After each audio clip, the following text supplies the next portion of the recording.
I grew up in Florida. I grew up with a father that was a heavy drinker.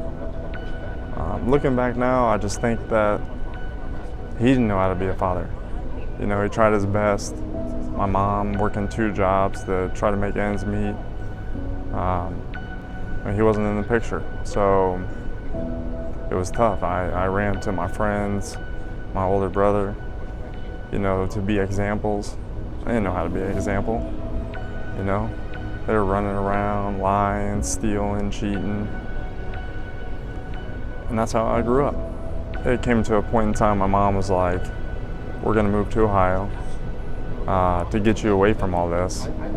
You know, she told me at the time it was gonna be to get close to my grandparents, but I already knew what it was.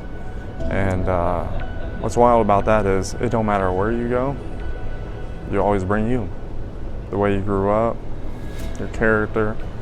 And so it wasn't long after being in Ohio I started getting in trouble. And that trouble led me to ODYS as a juvenile, the Ohio Department of Youth Services. And when I got there, I fit right in. You know, it's what I've known my whole life. You know, I went right to fighting, gambling, lying. So I really didn't learn much when I was in there. And so when I got out, it wasn't long after I got out, I met a girl, and I got her pregnant, and I was terrified. I still remember her saying, hey, I'm pregnant, and I just wanted to run. I wanted to run from that responsibility. I wanted to run from being a father, because I didn't know what that looked like, you know. So I just stayed out late, hanging out with friends, and just getting into trouble.